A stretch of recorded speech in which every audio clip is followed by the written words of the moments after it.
الحمد للہ وکفى وسلام علی عباده الذین اصطفى اما بعد فاعوذ باللہ من الشیطان الرجیم بسم اللہ الرحمن الرحیم یا ایہا الذین آمنوا اذا نودی للصلاة من یوم الجمعہ فاسعوا الی ذکر اللہ وذروا البیع صدق اللہ العظیم۔ حاضرین محترم اور برادران اسلام، ابھی جو میں نے آپ حضرات کے سامنے ایک چھوٹی سی آیت پڑھی، اس کے اندر اللہ تبارک و تعالی نے حکم دیا کہ اے ایمان والو، جب جمعے کی اذان کہہ دی جائے یا جمعے کی اذان ہو رہی ہو تو اب کاروبار بند، دکانیں بند، یہ تمام بند کر کے اور اللہ تبارک و تعالی کے ذکر کی طرف اور محفل کی طرف روانہ ہونا چاہیے۔ محترم سامعین، اللہ تبارک و تعالی نے اس جمعے کی بڑی بڑی فضیلتیں بتلائی ہیں اور ہم تک پہنچائی ہیں۔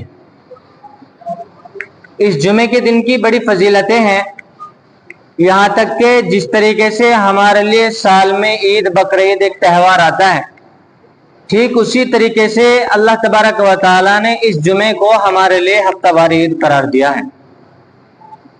اور اس جمعے کی فضیلت ایک یہ بھی ہے کہ اللہ تبارک و تعالی نے اس جمعے کے دن ایک ایسی گھڑی بنائی ہے، ایک ایسا لمحہ بنایا ہے کہ اگر اس گھڑی میں، اس لمحے کے اندر ہم اللہ تبارک و تعالی سے جو بھی کچھ مانگے وہ اللہ تبارک و تعالی ہم کو ضرور عطا کرے گا۔ اور وہ گھڑی اور وہ لمحہ صرف ایک وقت میں نہیں ہے، وہ ان پورے کے پورے دن میں کبھی بھی گھومتا رہتا ہے، وہ کوئی سا بھی ہو سکتا ہے۔ اسی لیے علماء کرام نے بڑے بڑے اپنی طرف سے دلائل دیے ہیں، بتلایا ہے کہ وہ جو گھڑی ہے، وہ ساتھ ہے، وہ لمحہ ہے، یا تو خطبے کے دوران کا ہے، یا وہ عصر کے بعد کا ہے، یا وہ پہلا کا ہے۔ علماء کرام نے اپنی اپنی رائے دی ہیں۔ باہر کیف بتلانا یہ چاہتا ہوں کہ جمعے کے دن کی بڑی بڑی فضیلتیں ہیں۔ اللہ تبارک و تعالیٰ نے قرآن کریم کے اندر ارشاد فرمایا کہ جب جمعے کی اذان ہو جائے تو اب اپنا کاروبار اور اپنی دکانیں بند کر دینی چاہیے اور اللہ تبارک و تعالیٰ کے ذکر کی طرف چل دینا چاہیے۔ وہ اس لیے کہ جو بھی جمعے کے دن سب سے پہلے اللہ تبارک و تعالیٰ کے ذکر کے لیے، نماز کے لیے میسج جاتا ہے، جو جس طریقے سے اور جتنی پہلے جاتا ہے اللہ تبارک و تعالیٰ اس کو اسی حساب سے اپنا ثواب عطا فرماتا ہے۔ اگر کوئی شخص سب سے پہلے مسجد کے اندر آتا ہے تو اس کو اللہ تبارک و تعالیٰ اونٹ کے برابر ثواب دیتا ہے۔ اگر کوئی اس کے بعد آتا ہے تو اللہ تبارک و تعالیٰ اس کو گائے کے برابر ثواب عطا فرماتا ہے۔ اگر کوئی اس کے بعد آتا ہے تو اللہ تبارک و تعالیٰ اس کو بکرے کے برابر ثواب دیتا ہے۔ ایسے ہی اللہ تبارک و تعالیٰ ثواب گھٹاتا رہتا ہے، اور جو شخص بعد میں آتا ہے اس کو کم ثواب ملتا ہے۔ پھر جب جمعے کی اذان یعنی کہ جمعے کے خطبے کے لیے امام اپنے یا خطیب جمعے کے خطبے کے لیے ممبر پر آتا ہے تو فرشتے جو دروازے پر کھڑے ہوئے رجسٹر لیے ہوئے کھڑے ہوئے ہیں اور جو آنے والے ہیں ان کا نام رجسٹر میں لکھ رہے ہیں، جس طریقے سے آ رہا ہے اسی طریقے سے اس کا ثواب لکھ رہے ہیں۔ جب امام ممبر پر چڑھنے لگتا ہے، ممبر پر جاتا ہے خطبہ دینے کے لیے، تو فرشتے اپنا رجسٹر بند کر کے خطبہ سننے کے لیے اندر آ جاتے ہیں۔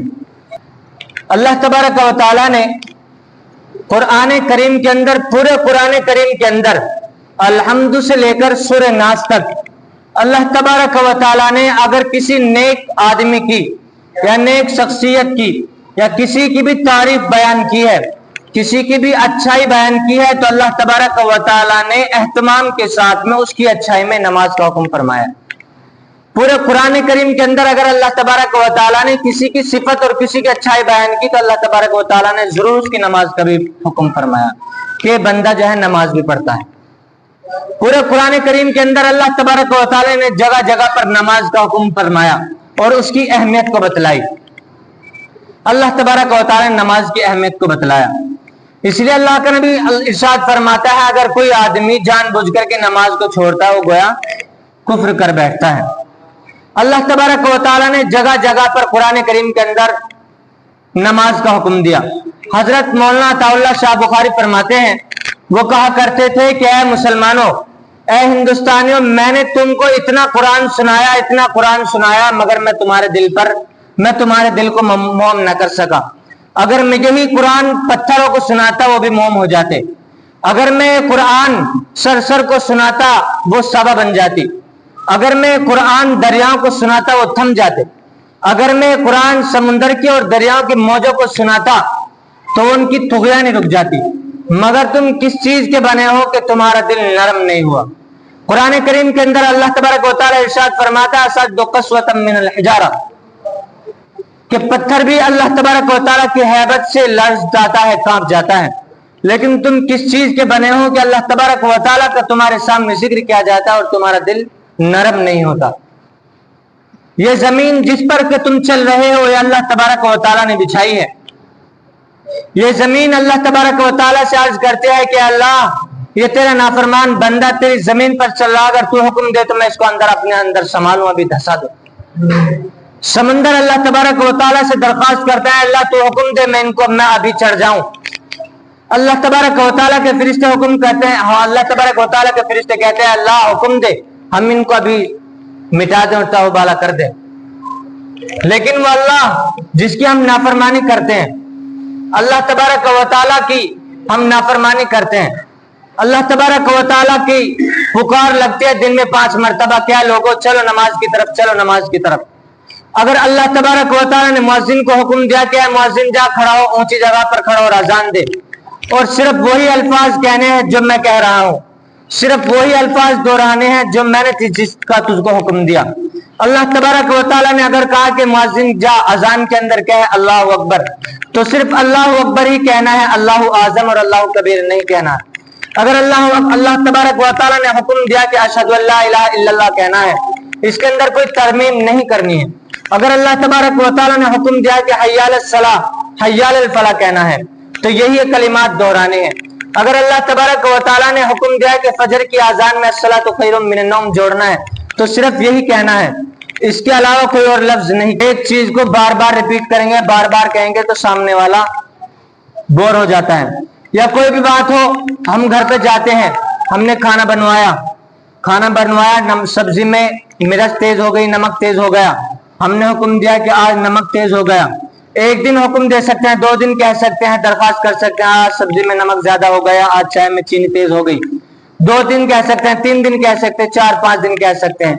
हमारी तबीयत इस बात को गवारा नहीं करेगी, फिर हम कभी ना कभी गुस्सा होंगे कि तुमको कितनी बार समझाया जा रहा है, एक ही बात तुमको बार बार कही जा रही है, तुम्हारी समझ में नहीं आती, हम उन पर गुस्सा होंगे। लेकिन अल्लाह तबारक व तआला यही कलिमात बार बार हमसे यही दोहरा रहा है कि अल्लाह तबारक व तआला के कलिमात है, अल्लाह तबारक व तआला की अजमत बयान करनी है। अल्लाह तबारक व तआला ने हुक्म दिया है कि दिन में 5 मरतबा मेरी ताज़ीम करो अजान के जरिए। अगर हम उनको सुनकर के अपने कानों पर जूं नहीं चलाएंगे तो अल्लाह तबारक व तआला हमारी पकड़ जरूर करेगा। अभी मुअज्जिन से आप नमाज पढ़ने के लिए तो मैसेज आ सकते थे, आपके दिल के अंदर अल्लाह तबारक व तआला का खौफ नहीं है क्या? अल्लाह तबारक व तआला ने जो हमको जिस्म जुस्सा अता फरमाया, जो जिस्म जुस्सा दिया, इतनी खूबसूरत शक्ल में हम अल्लाह तबारक व तआला ने हमको संभाला और संवारा है। अगर अल्लाह तबारक व तआला हमको एक तख्ता नुमा बनाता, बिल्कुल सपाट बना देता, तो हमको क्या जाता, हमको उसी हाल में रहना पड़ता। अल्लाह तबारक व तआला ने हमको पैर दिए ताकि हम चल सके, अल्लाह तबारक व तआला ने हमको हाथ दिए ताकि हम इनसे किसी चीज को पकड़ सके, अल्लाह तबारक व तआला ने हमको दांत दिए ताकि हम इनसे किसी चीज को जकड़ सके, अल्लाह तबारक व तआला ने हमको जुबान दी ताकि हम इससे किसी चीज को चख सके, जायका मालूम हो जाए। अल्लाह तबारक व तआला ने हमारे कानों के अंदर सुनने की ताकत अता फरमाई, नाक के अंदर सूंघने की ताकत अता फरमाई। अल्लाह तबारक व तआला ने हमारे अंदर मैदे के अंदर, पेट के अंदर न जाने कैसी कैसी रगे और कैसी कैसी नसें अल्लाह तबारक व तआला ने जिस्म जुस्से के अंदर पैदा फरमाई। लेकिन फिर भी हम अल्लाह तबारक व तआला की जिन नेमतों से फायदा उठाते हैं, फिर भी अल्लाह तबारक व तआला की हम नाफरमानी करते हैं। अल्लाह तबारक व तआला की नेमतों से फायदा उठाकर अल्लाह तबारक व तआला की हम नाफरमानी करते हैं। क्या हम भूल गए कब्र के अजाब को? क्या हम भूल गए जहन्नम के अजाब को? क्या हम भूल गए जन्नत की उन तमाम नेमतों को जो अल्लाह तबारक व तआला ने हमारे लिए तैयार करके रखी है? अल्लाह तबारक व तआला ने पूरे कुरान के अंदर नमाज नमाज नमाज नमाज, ये बहुत अहम इबादत बतलाई कि तुम नमाज कायम करो और अपने लिए जन्नत वाजिब करो। नमाज कायम करो, अपने जन्नत वाजिब करो। लेकिन हमको इसकी कोई परवाह ही नहीं है।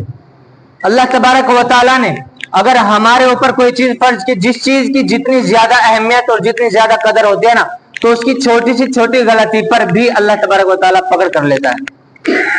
जो जितने बड़े पायदान पर होता है, जिसकी जितनी बड़ी कुदरत पकड़ कर ली जाती है। खास तो नमाज ही लगा लो, नमाज कितनी अहम इबादत है। अगर हम नमाज के अंदर कोई गलती कर बैठते हैं, मसलन अब से पहले मैंने बतलाया था कि अगर मर्द हजरात टखनों से नीचे पायजामा या लुंगी या पैंट करके नमाज पढ़ेंगे और नमाज मकरूह तहरीमी होगी, यानी उस नमाज का कोई फायदा नहीं। ऐसी नमाज जो शख्स टखनों से नीचे नमाज, पायजामा या टखनों से नीचे लुंगी करके नमाज पढ़ता है, तो उस नमाज का कोई फायदा नहीं, उस नमाज को दोबारा पढ़ना जरूरी होता है। ऐसे ही नमाज के अंदर क़ियाम फर्ज है, यानी कि खड़ा होना। फर्ज नमाजों के अंदर, फर्ज नमाजों के अंदर क़ियाम यानी कि खड़ा होना फर्ज है। अगर अल्लाह तबारक व तआला ने हमारे ऊपर नमाज फर्ज की है कि आपको नमाज हर हाल में पढ़नी है, अगर आप इतनी ताकत रखते हो कि खड़े होकर के नमाज पढ़नी है तो खड़े होकर के नमाज पढ़ोगे। अगर आपके अंदर इतनी ताकत है कि आप खड़े होकर के नमाज नहीं पढ़ सकते, बैठ करके नमाज पढ़नी है तो बैठ करके ही नमाज पढ़नी है। यहाँ तक के इशारे तक भी अल्लाह तबारक व तआला ने हुक्म दिया कि नमाज हर हाल में पढ़नी पड़ेगी, चाहे इशारे से पढ़ो। अब इसकी अहमियत का तो अंदाजा हो गया कि नमाज हमको पढ़नी ही पढ़नी है, चाहे किसी भी सूरत में हो, चाहे इशारे से नमाज पढ़नी पड़ो, हमको नमाज पढ़नी है। इसकी कितनी अहमियत होगी। अब नमाज मैं दूसरा फर्ज लेता हूं, नमाज के अंदर क़ियाम फर्ज है।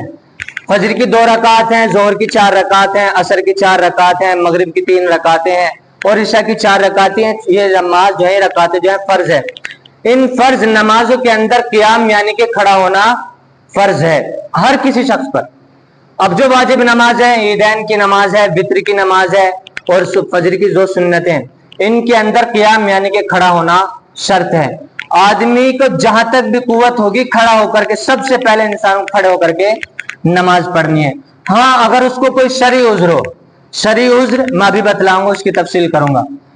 अगर इंसान सोचता है कि चलो फर्ज नमाज या वाजिब नमाज में खड़ा होकर के पढ़ लेता हूं, सुन्नतें गैर मुअक्कदा है या नवाफिल है, आदमी सोचता है कि चलो बैठ करके पढ़ लेता हूं, सुन्नती तो है।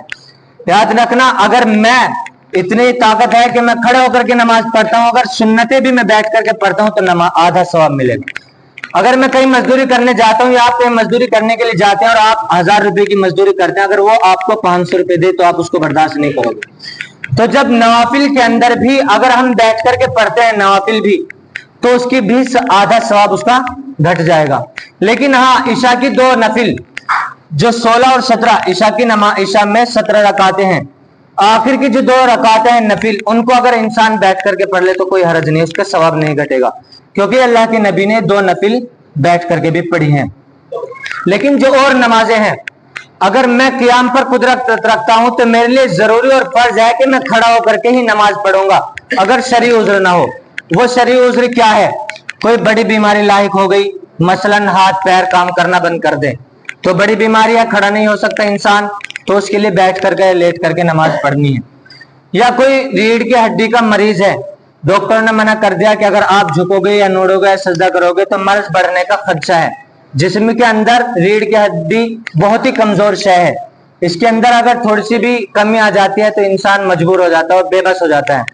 डॉक्टरों ने मना कर दिया, कोई बड़ी बीमारी लायक हो गई, घुटनों का दर्द है, ज्यादा ही दर्द है, तो भी शरई उज़्र के अंदर है। आदमी भारीपन है, आदमी के अंदर खड़ा नहीं हो सकता, ज्यादा देर अपना वजन नहीं झेल सकता, ये भी शरई उज़्र है। लेकिन शरई उज़्र बतलाया मैंने कि अगर इंसान को शरई उज़्र है तो खड़ा होकर के नमाज नहीं तो बैठ करके कुर्सी पर भी नमाज पढ़ सकता है। लेकिन मैं चल भी रहा हूं, अच्छा खासा मैं चलता फिरता भी हूं, काम काज कर लेता हूं, मैं बाइक चला लेता हूं, कभी खड़ी करने का नंबर आता है, पैर पे सहारा लेकर के बाइक को खड़ी भी कर लेता हूं। या मैं सफर करता हूं, बस का भी सफर करता हूं, उसमें खड़ा भी होना पड़ता है, सफर भी कर लेता हूं। या मैं साइकिल भी चला लेता हूं, सारे काम कर लेता हूं, दिन भर मैं दौड़ता रहता हूं, अपना काम भी करता हूं, सारे काम करता हूं, लेकिन जब नमाज की बारी आती है तो मैं बैठ करके नमाज पढ़ता हूं। ये कहाँ का शरई उज़्र हुआ भाई?